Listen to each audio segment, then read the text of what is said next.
to share about this deal is a little bit more on how it was found, but also how it was funded. You're going to share a bit more on that and how we got creative on this one. This is our factory warehouse commercial to residential project. This is going to end up being 26 HMO studio rooms, 1 suites and kitchenettes and communal spaces.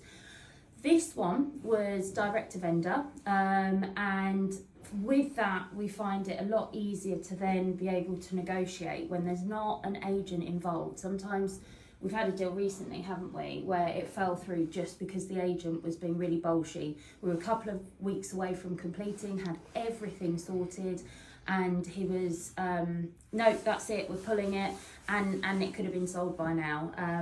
Whereas when you can get direct to vendor, you can get a lot more creative.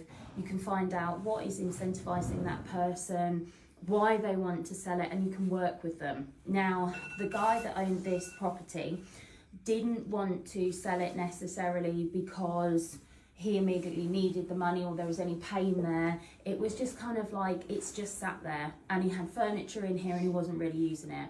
Whereas we knew he had actually looked at getting architect's drawings done and doing it himself and converting it, but didn't want the hassle. That's not what he does day in, day out, and that's where we could come in. So it's been years of just getting our marketing out there, marketing ourselves on social media, having our boards everywhere, and it was actually a lady that works for him that found us and said, right, you need to give this lady a call because she buys houses around here, and spoke to him, and then we were able to negotiate the sale at the right price for both of us, and then we've been quite creative with how we've actually funded it, haven't we?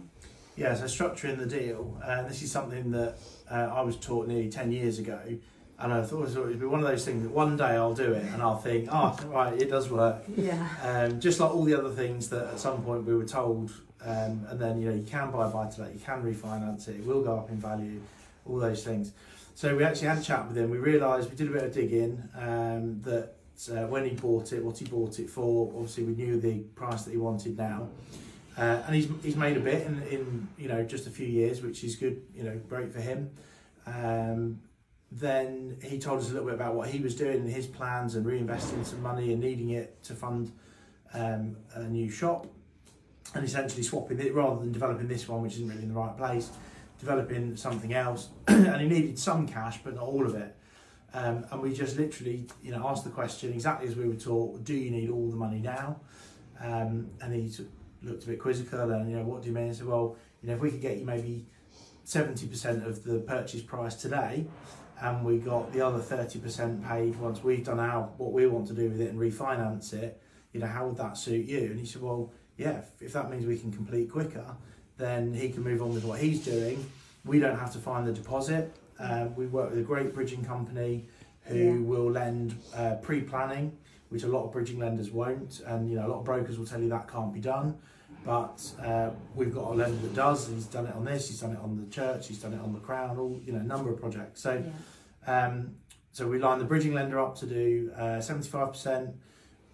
We agreed 30% deferred payment, essentially what we would know in this industry as vendor finance, which actually means that not only is he paying the deposit for the purchase, but he also covers the stamp duty, the legal fees and everything. So the only reason we actually didn't get paid on completion day was because the bridging lender asked for the 6 months interest to be paid up front, which, given the way the deal's structured, it means we're into it for about £19,000, which for a building like this, which we're going to become 18 studios, you know, 26 if we go into the roof, you know, how crazy is that, you know, we're into it for that. If we were doing this and servicing the interest monthly, we calculated from the completion statement that the solicitor actually would have sent us £490 on completion Pretty day. much unheard of, isn't it? Yeah. So, you know, again, you know, nearly 10 years ago, I was asked the question: do you need all the money now? The answer in this case was no. Conversation, being direct to vendor, your relationship, you'd built up a good relationship with him and seen a couple of things. When we handed over the keys today, you know, he's really keen on and interested in what we were doing.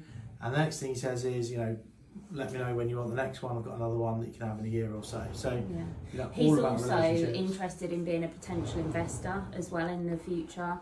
So that's huge for us, for him, you know, knowing that he can get a fixed return on his investment. He was Which quite... sort of like starts with... It's only from us talking to him, Yeah. just directly telling him, and this is, again, another key thing, tell everybody what you're doing all the time. There's, you know, people everywhere. Our investors are friends, they're family, they're people we've worked with, they're people that we've never met before. They're local business owners.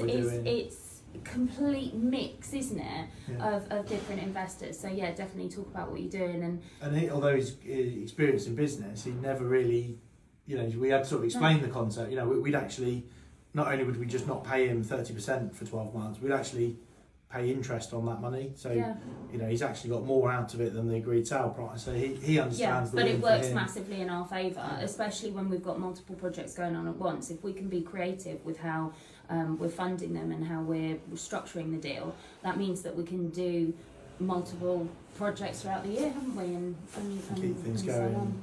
Yeah, so the all we've got to service now for the next 6 months is the running costs, the planning fees, and then, you know, in 6 months' time the planning will come in, and we can either stick with the bridge, raise angel money for the refurb, move on to a development loan. Yeah. So we've got options here, but it buys us that 6 months, which means we can get into the deal. He's happy, he's moved on, done his thing. Yeah. And We're happy. We can do another deal. Yeah.